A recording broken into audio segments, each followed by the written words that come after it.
Si te gusta nuestro contenido, no olvides suscribirte a nuestro canal, darle like y compartir nuestro contenido con tus amigos para ayudarnos a llegar a los 10.000 suscriptores. Además, si quieres apoyarnos aún más, puedes hacerlo en la sección Gracias que aparece justo debajo del vídeo. Tu apoyo significa mucho para nosotros.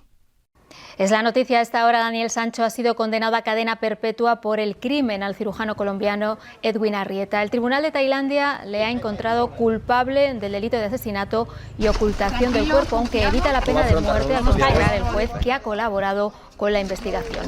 Además, Sancho tendrá que indemnizar a la familia de la víctima con 106.000 euros. Un fallo que llega tras 12 meses y la batalla de su defensa para evitar precisamente la pena de muerte. Ahora se fija un plazo de un mes para que las partes decidan sobre las apelaciones. Llevaban más de un año hablando por Instagram hasta que decidieron verse en Tailandia el agosto pasado. Sancho, que había llegado un par de días antes, recogió a Arrieta y esa noche el chef asesinó al cirujano colombiano en este bungalow. Le detuvieron cuando Sancho denunció su desaparición por insistencia de la hermana de Arrieta, preocupada por llevar 2 días sin saber de él. Los cortes y arañazos en el cuerpo de Sancho le acabaron delatando y poco después confesó el crimen. Su versión es que todo fue un accidente, una pelea entre ellos porque Arrieta quería agredirle sexualmente y manipularle para que fueran pareja. Se sentía un rehén, llegó a decir.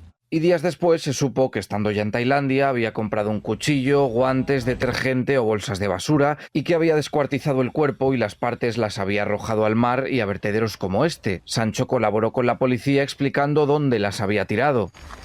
Un caso que reunía todos los ingredientes para volverse mediático, por las circunstancias del crimen, por el entorno paradisíaco y por ser el hijo del actor Rodolfo Sancho. En febrero se celebró el juicio, declararon más de 50 testigos, mientras él estaba ingresado en esta cárcel de Samui. Y ahora, ya conocida la sentencia, tendrá que cumplir el resto de la pena. Y nosotros continuamos y ahora ha llegado el momento de saludar a nuestro buen amigo Félix Ríos. Con él vamos a hablar del caso Daniel Sancho. Querido Félix, bienvenido, ¿cómo estás? Muy buenas, encantado de estar aquí con vosotros, Jorge, y deseoso de comentar con vosotros todos los detalles de este caso que yo creo que durante más de un año nos ha tenido un poco en ascuas y atentos a las noticias que se iban publicando. Félix, estamos ante un caso criminal excepcional y luego nuestra audiencia entenderá por qué pregunto esto.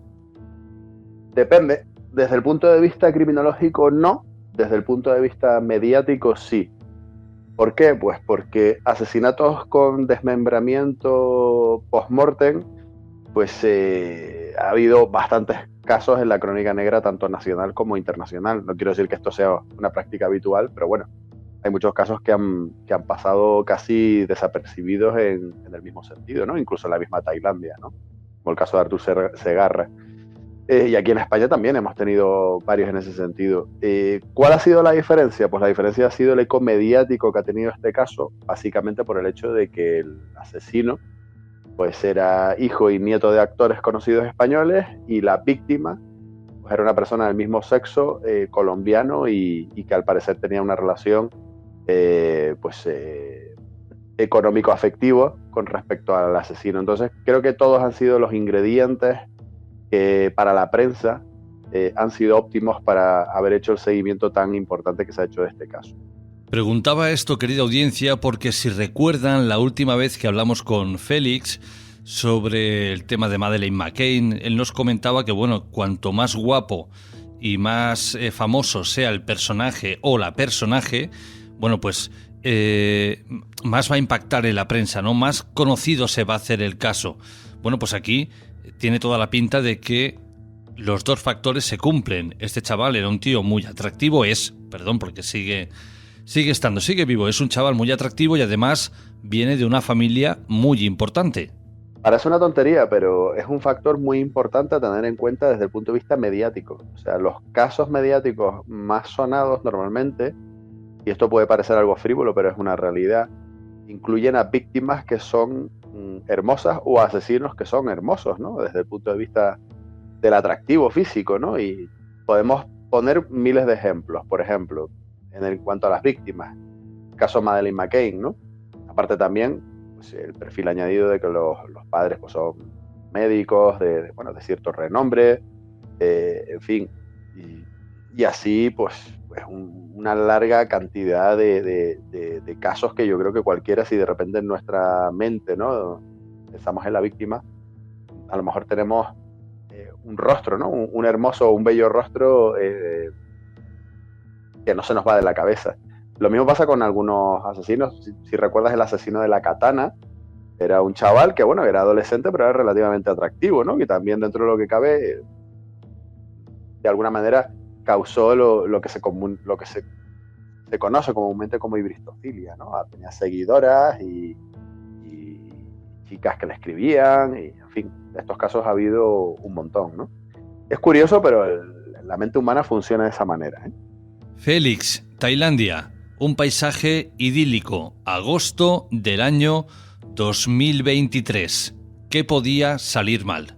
Bueno, la verdad es que tendríamos que remontarnos un año atrás, pero básicamente, si nos centramos en el pistoletazo de salida de este caso a nivel mediático, la primera noticia que llega es que ha sido detenido en una isla perdida de Tailandia, Koh Phangan, Daniel Sancho, el hijo de Rodolfo Sancho, conocido actor sobre todo de series, ¿no?, diría yo, españolas, como Ministerio del Tiempo, por ejemplo, y a su vez también nieto de Sancho Gracia, Curro Jiménez, con el que todos los de mi generación pues se criaron, ¿no?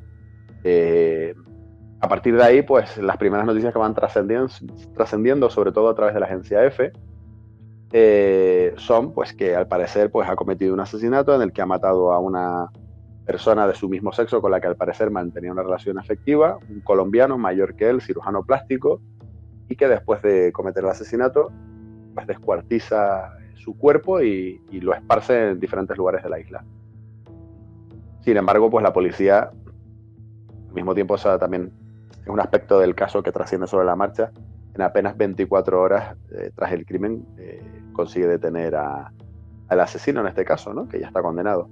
A partir de ahí, pues como bien sabes, aparecen un montón de noticias en la prensa, aparece muchísima desinformación durante mucho tiempo, entran en escena personajes y empezamos a conocer un poco el rostro y el pasado de quién era la víctima, de quién es el asesino, los familiares, y yo creo que se monta un poco de salseo, me atrevería a decirlo así, alrededor de este caso, de tal manera que curiosamente no ha sido un caso tan seguido por los programas de informativos o programas a nivel de documentales, sino curiosamente de programas normalmente pues más de entretenimiento, ¿no? O sea, un programa donde a lo mejor se estaba hablando de la prensa del corazón, pues dedicaba una sección a hablar del caso de Daniel Sancho, ¿no?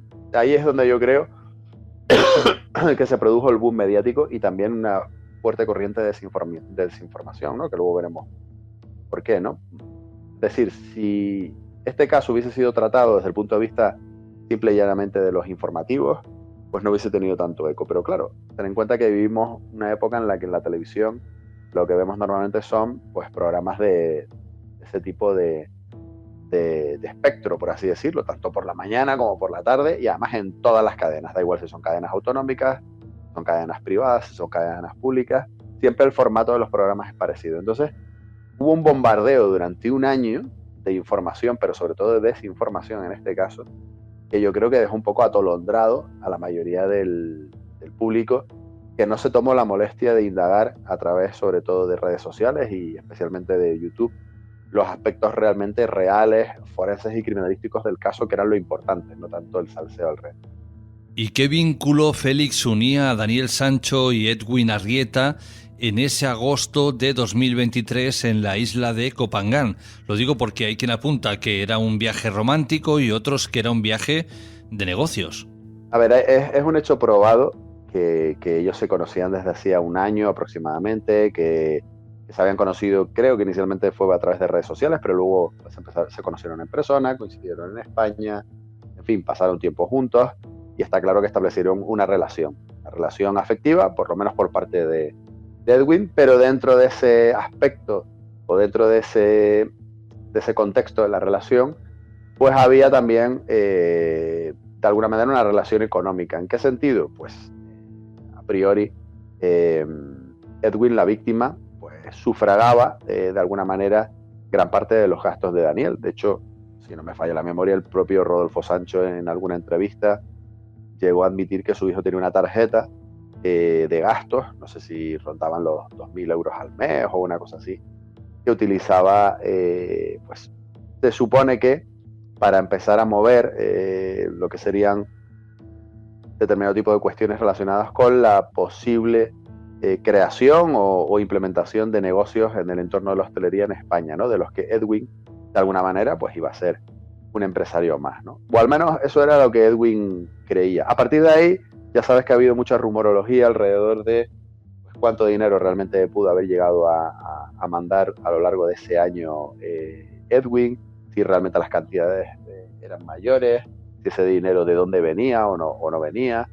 Eso ya entramos un poco en el terreno, por ahora, de la especulación, ¿no? Aunque tarde o temprano esos datos van a salir a la luz. Pero lo que está claro es que había una relación afectiva que también con muchas parejas pues tenía tintes económicos, ¿no? Es bastante normal que personas que son pareja, pues que unos pues se implican en los negocios del otro. Algo que a lo mejor a la gente le puede parecer sorprendente, ¿no? Si analizan este caso fríamente, pero que realmente forma parte del día a día, ¿no? ¿Cuántas parejas no conocemos que pues una monta un negocio y el otro pues la apoya? Venga, yo te voy a dar dinero para invertir y venga, y voy a ser de parte también accionista o empresario de tu proyecto. Algo absolutamente normal y que de alguna manera afianza pues esa relación que se mantenía entre ambos, ¿no? Félix, según la versión jurídica, y digo jurídica porque luego quiero saber tu opinión sobre la versión forense que a veces no coincide una con la otra, ¿qué fue lo que ocurrió en aquella habitación de aquel hotel en Copangán en agosto de 2023? Pues mira, Jorge, es una excelente pregunta porque hay que saber diferenciar entre la verdad material, que es lo que realmente ocurre en un caso, la verdad jurídica, que son los hechos probados en un procedimiento judicial, tras un juicio básicamente, y que no tiene por qué ser coincidente del todo o en parte con esa verdad material. Y luego en muchas ocasiones también tenemos una verdad forense, ¿no? Que es la verdad que podemos llegar, digamos, a inferir desde el punto de vista de la medicina legal, la criminalística, la psicología y otras ciencias, ¿no? Entonces, tú me preguntas por la verdad jurídica, ¿no? Por los hechos probados en la sentencia. Según la sentencia, se supone que,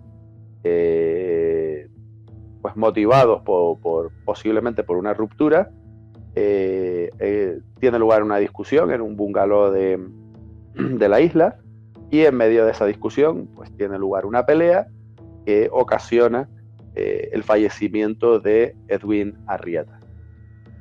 Ahora bien, también en la sentencia se recoge el hecho de que el crimen fue premeditado en tanto Daniel había estado realizando preparativos que le fueron óptimos para cometer el crimen y para deshacerse del cuerpo, y que además estos preparativos tuvieron lugar 2 días antes del crimen o empiezan 2 días antes del crimen, ¿no?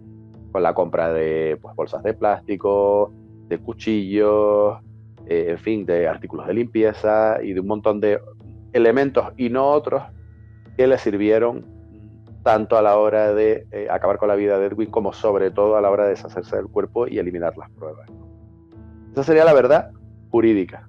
Lo que ocurre, Félix, es que cuando yo escucho hablar de que la muerte de Edwin se sucedió por una pelea, entiendo que esta pelea fue algo fortuito, una discusión entre los dos, él le da un mal golpe y termina sin querer con la vida de Edwin, ¿o no? ¿O puede haber otra versión? Sí y no. A ver, lo que ocurre es que desde el punto de vista jurídico, la motivación para cometer un crimen realmente no tiene peso jurídico. O sea, da igual que el asesinato fuera o se iniciara mediante una discusión, una pelea, o que el asesinato pues directamente hubiese sido un ataque sorpresivo por parte de Daniel. En la sentencia lo que pasa es que recoge el testimonio del propio Daniel, que es el único que puede contar su historia, que cuando hace la confesión admite ese tipo de argumentos.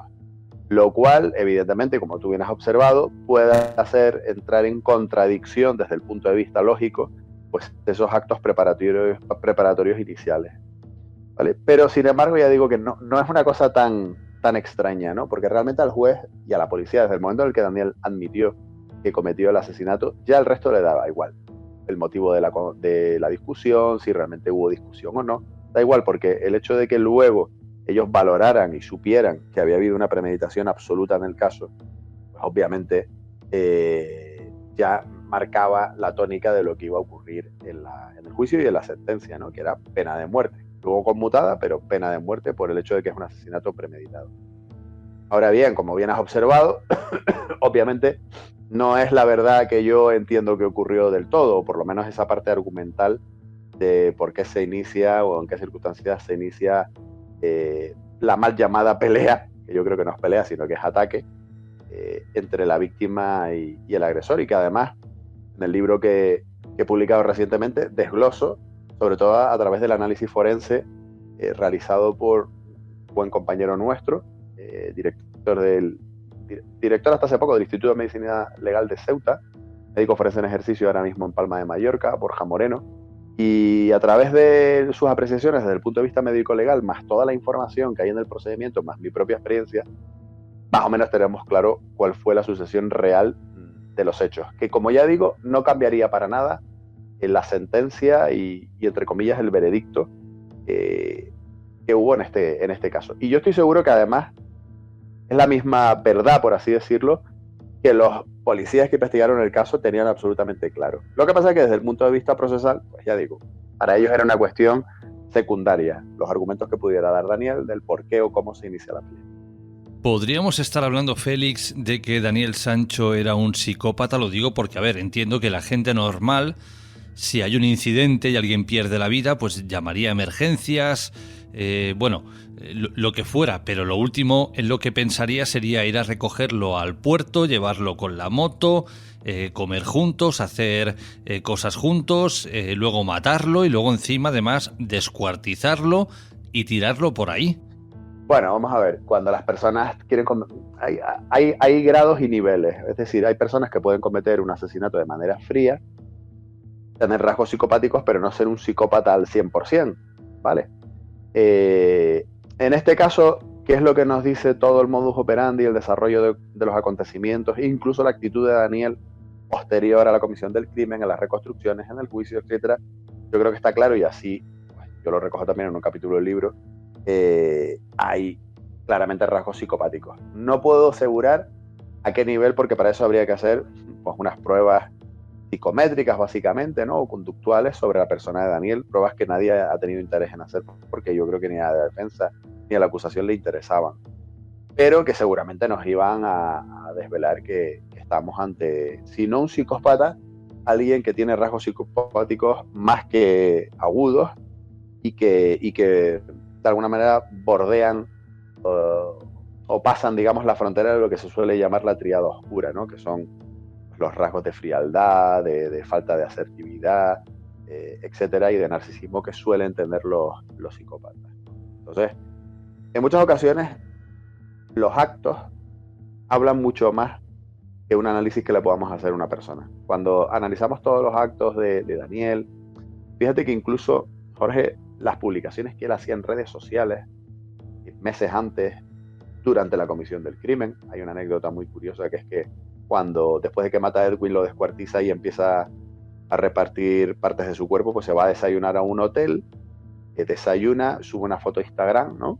Y en la foto hay un cartel que pone, bueno, que debió llamar la atención, ¿no? En el mismo restaurante que ponía, pon un coco en tu día y te alejarás, o evitarás ver al médico, o te alejarás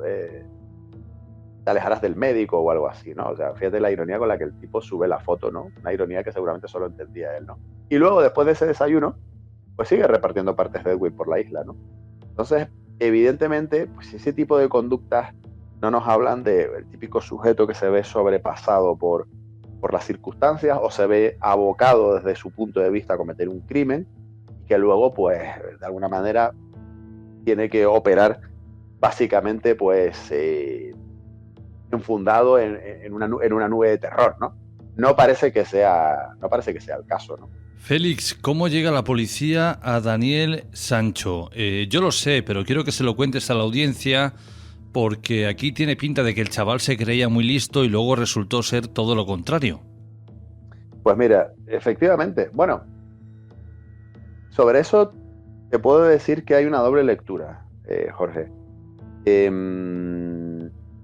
Yo creo que era lo suficientemente listo como para que este plan le hubiese salido bien si no hubiese sido por circunstancias azarosas, ¿vale? ¿Y por qué? A ver, Edwin llega a la isla 2 días después que Daniel ya tiene comprado los elementos para cometer el crimen, tiene alquilado un segundo lugar, ¿no? Un bungalow apartado donde va a llevar a Edwin, donde lo va a quitar de en medio. En fin, en ese apartamento tiene ya los objetos perfectos para cometer el crimen y para desmembrar el cuerpo, para limpiar el escenario. Comete el crimen, ¿vale?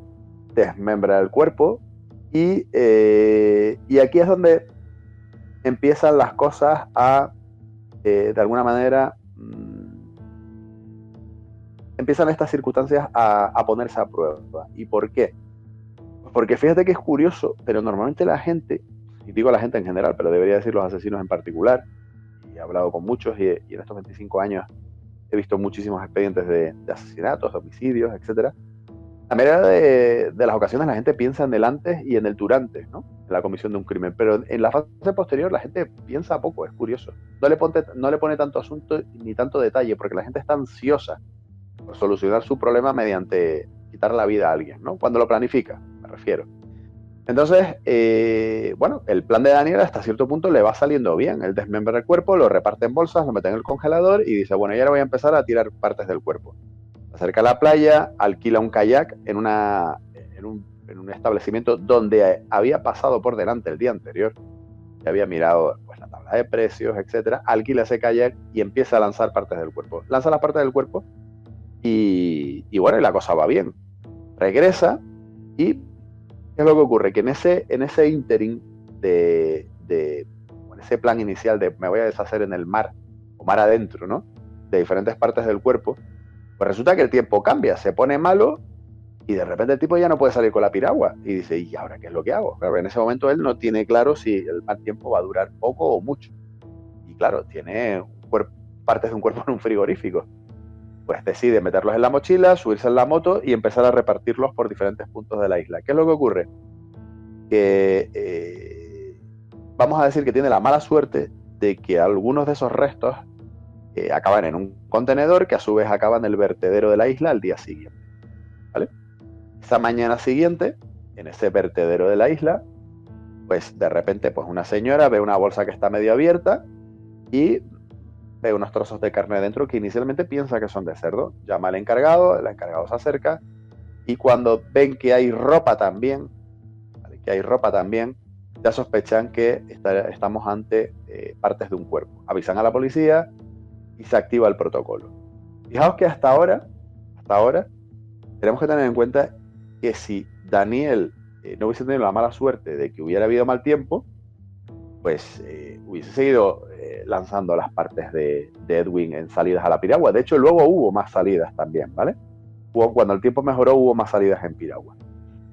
Entonces, digamos que este sería, digamos, el primer escalón, ¿no? Y hay un capítulo del libro, efectivamente, que lo dedico también a hablar de eso, de los posibles errores o puntos negativos o mala suerte que tuvo Daniel a la hora de cometer el crimen. Podía haber ocurrido que el tiempo no se hubiese puesto malo, ¿no? Podía haber ocurrido que la señora hubiese abierto la bolsa y hubiese decidido no avisar al encargado. Podía haber ocurrido que la señora ni siquiera, bueno, o que la bolsa ni siquiera se hubiese roto en el trasiego de estar en el vertedero, ¿vale? Pero lo cierto es que cuando la policía llega, ve que son las partes del cuerpo de un ser humano, concretamente quiero recordar que eran la pelvis y parte de una pierna. Una de las bolsas que envuelve esas partes del cuerpo resulta que es una bolsa, un tipo de bolsa, una marca de bolsa que única y exclusivamente en la isla se vende en una tienda que se llama el Big C, en un supermercado. Entonces la policía, evidentemente, sobre la marcha va al Big C, empieza a mirar las imágenes de las cámaras y cuando revisa las imágenes, pues de repente ven pues un sujeto extranjero y les llama poderosamente la atención que los artículos que está comprando no son otros más que bolsas de basura, cuchillos, artículos de limpieza, etc. Hombre, pues rápidamente acuden al supermercado, piden una copia de ese ticket de compra, se dan cuenta por las cámaras del propio supermercado que el sujeto había llegado en una motocicleta, con la matrícula de esa motocicleta, con el número de licencia van a la tienda donde se alquiló esa motocicleta y evidentemente en la tienda pues ya directamente le pueden poner nombre y apellidos a el sujeto que conducía la moto y que había comprado los cuchillos y que curiosamente lo había comprado en el mismo supermercado donde se venden las bolsas en las que estaba el cuerpo que había aparecido o partes del cuerpo que habían aparecido en el vertedero. Y ya saben que se trata de Daniel Sancho. A partir de ahí, simplemente metiendo sus datos en el sistema, como tú bien sabes, que cuando aquí en España vamos a un hotel nos tenemos que registrar y, digamos, el establecimiento hostelero está obligado a informar a la policía de quién se aloja allí, ¿vale? Evidentemente, lo primero que salta es que el señor Daniel Sancho pues tenía un alojamiento supuestamente compartido en un hotel con un señor que se llama Edwin Arrieta y que de momento nadie lo ha visto por ningún lado. Si tenemos dos nombres y hay uno que sabemos que está muerto y el otro está vivo y sabemos quién es el vivo, pues la policía sobre la marcha presupone que estamos hablando de que hay una alta probabilidad de que antes de que siquiera le saquen el ADN a esas partes del cuerpo, pues que el muerto sea Edwin Arrieta. Igual a sorpresa, cuando esa misma noche entra por la puerta de la comisaría Daniel Sancho, el tipo rubio que habían visto en las cámaras, diciendo que quería denunciar la desaparición de un amigo suyo llamado Edwin Arrieta. Así que en ese momento Daniel entra ya en la boca del lobo. Los policías ya saben más o menos lo que puede haber ocurrido, o por lo menos los aspectos genéricos, y a partir de ahí pues lo que hacen es marearlo hasta que lo cansan y al día siguiente le piden por favor que los acompañe a el lugar donde se supone que se estaba alojando con Edwin, ¿no? Fíjate que ellos ya sabían que el alojamiento realmente reservado era otro, ¿no? Pero van hasta los bungalows y obviamente cuando entran por la puerta de los bungalows huelen a lejía prácticamente. También les da un cierto olor a rancio, ¿no? El lugar. Y desatornillan el sumidero. Lo primero que encuentran es un montón de sangre. Pues en ese momento sientan a Daniel y le dicen, bueno, chaval, empieza a contarnos qué es lo que ha pasado aquí porque sabemos que aquí hay algo más. Y es cuando se produce la primera confesión parcial, porque las primeras confesiones nunca son totales, pues de Daniel. Fijaos que simplemente por un hecho fortuito ahora estamos, digamos, ahora tenemos claro lo que ocurrió. Pero es que si hubiese tirado todas las partes del cuerpo al mar, lo máximo que hubiese ocurrido es que una familia colombiana denunciara desde Colombia la desaparición de su hermano en una isla que está a tomar por saco, con perdón por la expresión, en un país que está a tomar por saco, que es Tailandia, en las fiestas de la luna llena, que es donde precisamente mayor cantidad de gente suele haber en la isla, y más turistas y más gente pasado de vueltas de copas y de todo, ¿no? Entonces, realmente creemos que la policía tailandesa esa desaparición se la hubiese tomado muy en serio, o por lo menos con mucha urgencia, hubiese esperado a que pasaran las tiendas para empezar las fiestas para empezar a preguntar por ahí, oye, Edwin, ¿dónde está y quién es? Si nunca hubiese aparecido ninguna parte de su cuerpo, lo máximo que se hubiese llegado es a saber que se había registrado en un hotel junto con Daniel Sancho. Daniel Sancho estaría en España, tan tranquilo, con su novia, y simplemente pues habría una comisión rogatoria y le llegaría una citación diciéndole, oiga, nos gustaría tomar la declaración por videoconferencia en relación a la desaparición de una persona colombiana llamada fulanito de tal. Y evidentemente eso no hubiese conducido a la detención y creo que a la extradición de Daniel, ni muchísimo. Fijaos qué curioso, o sea, no, realmente Daniel no era tan tonto, ¿eh? Lo que pasa es que tuvo mala suerte. Esto es la realidad que está recogido en el sumario, ¿vale? Esto forma parte también de la verdad jurídica. Yo cuando hablo de la verdad forense, a lo que me refiero es a los elementos directamente relacionados con el acto criminal, es decir, la ejecución del crimen en el momento en el que pues, tiene lugar ese forcejeo que no pelea en defensa propia, ni muchísimo menos, sino los ataques que hay sobre Edwin. ¿Por qué? Porque en principio en la sentencia se dice que muy probablemente la causa de la muerte es una rotura de la base del cráneo, porque pues, los forenses sí determinaron que había 2 vértebras, las más cercanas a la bóveda craneal, que estaban separadas, y eso solamente puede tener lugar mediante una lesión, ¿vale? Una lesión y que además era incompatible con la vida. Pero también hay otros elementos pues, que sabemos que faltan en este caso. ¿Por qué? Pues porque no se recuperaron todas las partes del cuerpo.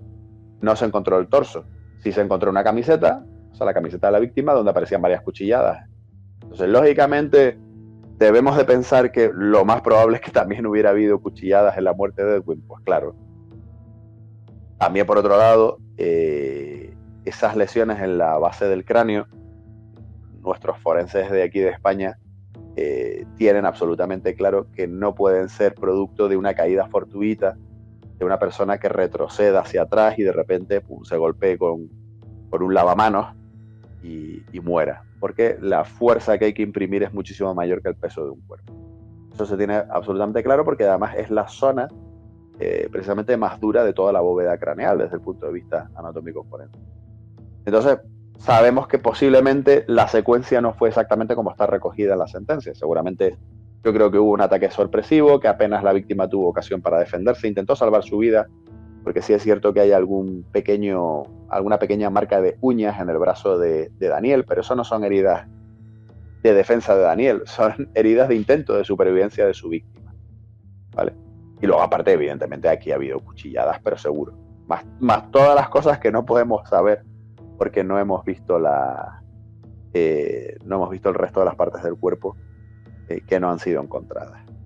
Sin embargo, Félix, leo aquí en una noticia que las autoridades del país estaban seguros que la muerte de Edwin Arrieta se debió a que Daniel Sancho lo degolló.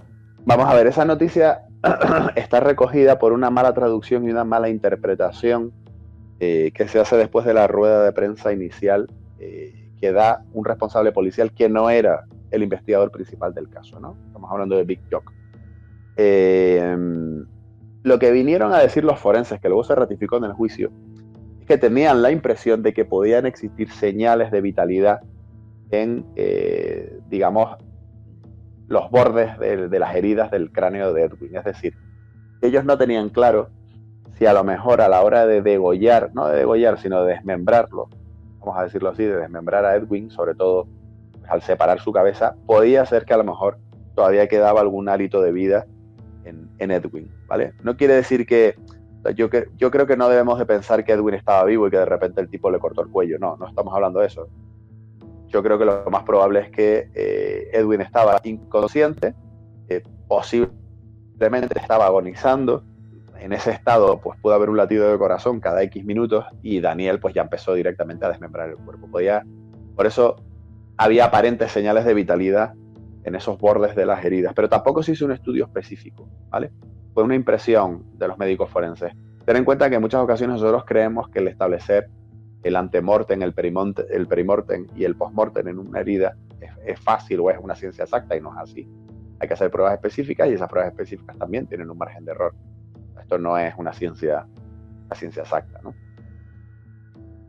O sea, se cree que estaba agonizando mientras él lo descuartizaba. Esto quiere decir que... Es una posibilidad, no es que se crea, es una posibilidad que pudiera estar agonizando, pero claro, quienes nos estén escuchando, que interpreten que el término estar agonizando tiene diferentes versiones o opciones, ¿no? O variantes. Puede ser una persona que esté gimiendo y que esté dando señales de que evidentemente está vivo pero está muriendo, o puede ser que esté absolutamente inconsciente y que ni siquiera el asesino se dé cuenta que la persona aún le queda un hilo de vida, ¿vale? Antes, Félix, comentabas que a lo mejor este crimen se propició debido a una ruptura sentimental entre la pareja o entre los amigos, ¿no? Pero yo me pregunto, ¿quién rompía aquí con quién? ¿Edwin con Daniel o Daniel con Edwin? Yo creo que esta ruptura no era una ruptura en el sentido real y material. O sea, aquí lo que ocurría, a ver, nadie coge un avión y se va hasta una isla perdida en Tailandia para formalizar una ruptura, por lo cual Edwin no tenía ni idea de que su relación llegaba a su fin, y muchísimo menos de qué manera iba a llegar a su fin, ¿vale? Y evidentemente Daniel quería romper con él. Pues yo no diría tanto que quisiera romper con él, sino que ya para él Edwin ya no era útil, ¿vale? Para Daniel Edwin ya no era útil, y aparte sabía que ya pues él le estaba presionando a nivel de, oye, mira, quiero que formalicemos nuestra relación, nos vamos a ir a vivir a Barcelona, se supone que estamos valorando la posibilidad de comprar ahí un piso, y la realidad es que Daniel no quería absolutamente nada de eso. Él quería volver a su vida de a ver a quién le saco ahora el dinero, porque a este señor ya no le voy a sacar nada más, y temía que ante esa negativa a emprender esos proyectos que le había vendido de alguna manera a Edwin, pues que Edwin se podía rebotar y podía decirle, oye, mira, y el dinero y esto, y ahora me lo devuelves, y ahora qué va a pasar, y esto. Y claro, Daniel no quería que se supiera que él mantenía una relación con un hombre básicamente para sacarle dinero. Entonces, dentro de la mente de Daniel, de sus circunstancias personales, individuales, pues al final decidió que muerto el perro se acabó la rabia, y tomó una decisión diferente a las que podía. ¿Y qué futuro, Félix, le espera a Daniel en Tailandia? Digo esto porque hay más de un español cumpliendo condena en ese país, están esperando a que los traigan a España y acabar de cumplir su condena aquí, y de momento todo queda en agua de borrajas, pero hay quien apunta a que Daniel Sancho, por ser hijo de quien es, por tener un fuerte colchón económico, bueno, pues quizá pueda tener algún tipo de trato de favor. Y también, Félix, me gustaría que me dieras tu opinión al respecto de la defensa de Daniel Sancho. Yo no sé qué efectivo es que un abogado español viaje a un país que no conoce, y además con esos aires de grandeza y de prepotencia. Yo no sé si le ayudó o incluso le pudo haber perjudicado. Bueno, a ver, tu pregunta mezcla dos aspectos que a mí me gustaría separar en la respuesta, ¿vale? En primer lugar, la actitud que tuvo Rodolfo Sancho y su corriente de defensa en este caso. Yo creo que toda esa actitud fue, primero, producto de que unas circunstancias aquí sobrepasan a cualquiera. En segundo lugar, pues que de alguna manera esto le estaba ocurriendo a un actor español conocido, ¿no? Y él lo percibía de esta manera, de que eso también, no quiero decir que eso fuera lo más importante, ni muchísimo menos, pero que evidentemente eso le iba a afectar a él, a su nivel profesional y a su nivel de imagen, ¿vale? Evidentemente no sería su preocupación fundamental sería salvar la vida a su hijo, al que podían sentenciarlo a pena de muerte, ¿vale? Pero yo creo que por su manera de ser tomó una serie de decisiones equivocadas, una detrás de otra, en cuanto a qué línea de defensa seguir.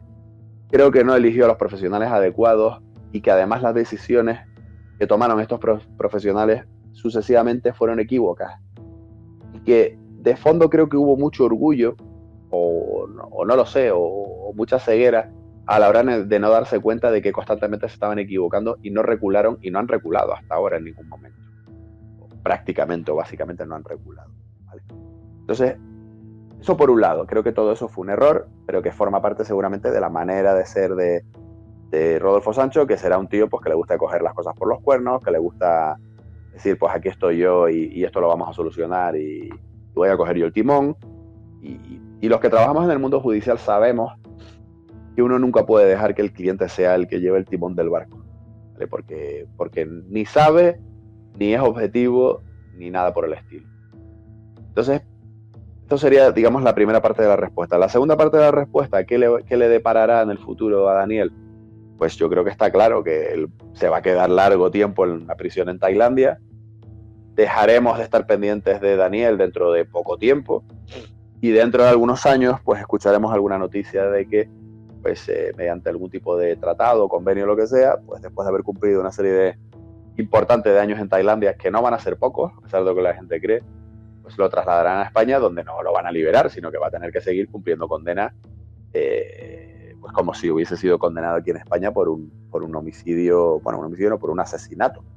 Es decir, como si hubiese sido condenado aquí por 20 años. Así que no va a ser una cosa tan sencilla. Por lo menos yo creo que no va a haber la libertad hasta que no hayan pasado al menos entre 10 y 15 años.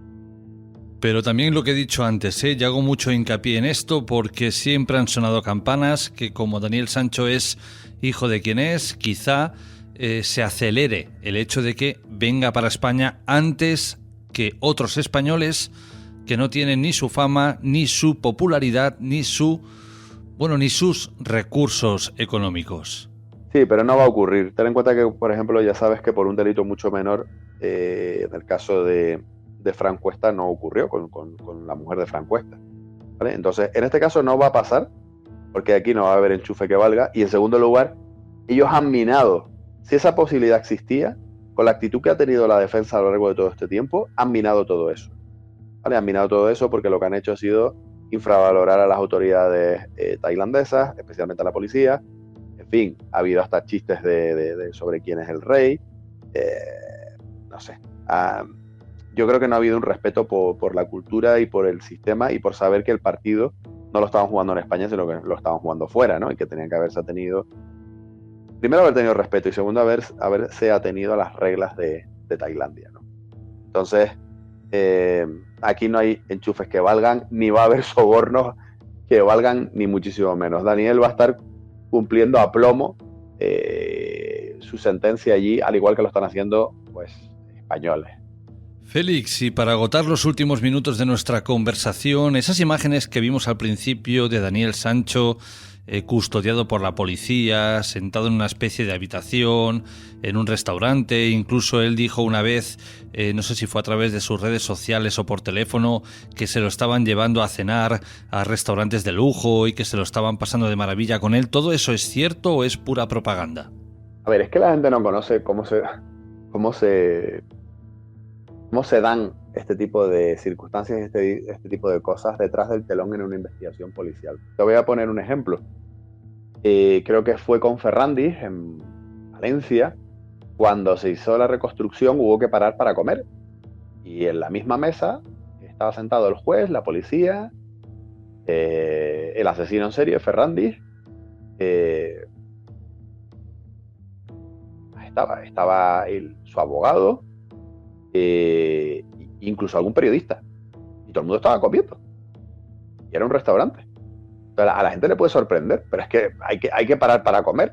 Entonces, si este señor lo detienen en un lugar que es un paraíso turístico, pues evidentemente pues pararon a comer pues donde había que comer. Aparte que la policía se estaba portando bien con él, le estaban dando mucha vaselina, ¿vale? Porque él ya había confesado y estaba confesando y los estaba acompañando a los lugares donde habían aparecido, bueno, incluso donde luego apareció alguna parte del cuerpo que se encontró, pues hubo creo que fue una mano, si no me falla la memoria, y algo más que se encontró en la playa, ¿no? En Salad Beach, si no me falla la memoria. Entonces, o sea, es absolutamente normal. Y lo de usar el teléfono móvil, pues evidentemente en España la gente tiene derecho a una llamada y a Daniel hubo un momento en el que le dijeron, oye, ¿tú quieres llamar a tus padres? Sí. Le dieron el teléfono para que llamara a sus padres y fíjate, otro detalle más que nos habla un poco de cómo es Daniel. Lo primero que hizo fue entrar en Instagram y en Facebook a ver sus redes sociales. Entonces el poli le llamó la atención y le dijo, no, mira, que esto es para que llames a tus padres y tal. Y ya los llamó y listo. Lo que pasa es que recuerda que en medio de ese interim ocurrió algo llamativo, que fue que en directo en un programa de televisión española le llaman a él y él coge la llamada y dice, no, estoy aquí comiendo con la policía en uno de los mejores restaurantes, claro. Pero dentro de todo este contexto que te acabo de explicar. Todo lo que hemos hablado aquí y mucho más se encuentra recopilado en un libro que Félix Ríos acaba de publicar. Félix, cuéntale a la audiencia de qué trata el libro y dónde pueden adquirirlo. Bueno, el libro se llama Caso Sancho, cuaderno criminológico, forma parte de una colección de libros que he ido sacando y que voy a seguir sacando de casos concretos, y básicamente lo que hago es un análisis de todo el caso, analizado previamente a través de prácticamente una exposición de todo el sumario que hace otro compañero divulgador, José Triun Arts, ¿vale? Y a partir de su libro, es decir, que el mío es un ensayo del suyo, a partir de otra información, a partir de mi propio análisis y del análisis de otros profesionales del mundo forense, pues digamos que hacemos una clasificación de la información y un relato del caso en apenas 207 páginas, si no me falla la memoria. ¿De qué manera? Pues simplificándoselo todo al lector y analizándoselo todo, dándole nuestra opinión, incluyendo un montón de ilustraciones, un montón de cuadros resumen, un montón de diagramas de flujo para que la gente entienda, por ejemplo, cómo se desarrolló la investigación, con un glosario de nombres de personajes que el lector tiene al final del libro para saber pues, quién es cada uno de los personajes que va teniendo su momento de protagonismo en este caso. Pero sobre todo eso, una interpretación de los datos agrupados por áreas, ¿no? Cuando hablamos de los datos médico-legales, pues por ejemplo hablamos de todo, de las autopsias de las partes del cuerpo, de las apreciaciones que hicieron los médicos forenses cuando fueron al juicio. Cuando hablamos de los detalles criminalísticos, pues hablamos de la camiseta, hablamos de los análisis sanguíneos, digamos, y genéticos de los cuchillos. Cuando hablamos de las cámaras de seguridad, pues incluimos cuadros resumen donde la gente puede ver cuántas cámaras filmaron a Daniel en su recorrido, de qué manera, en qué lugares, en fin, todo, el perfil de la víctima, el perfil del agresor, el tratamiento de la prensa, las estrategias erráticas o no que pudo haber habido dentro de la propia defensa en este caso. En fin, yo creo que es, no sé cómo catalogarlo, ¿no? Es como si, imagínate que alguien cogiera el Quijote y dijera, vale, ahora voy a coger el Quijote, lo voy a analizar y se lo voy a explicar a alguien en 200 páginas y además contándole mi experiencia de qué hubiese hecho yo si hubiese sido el hidalgo Don Quijote, ¿no? Básicamente. Ahora sí, querido Félix, llegamos al final de nuestra conversación. Un fuerte abrazo y hasta la próxima. Un abrazo para vosotros y si queréis adquirir el libro, lo tenéis disponible en Amazon mediante compra directa.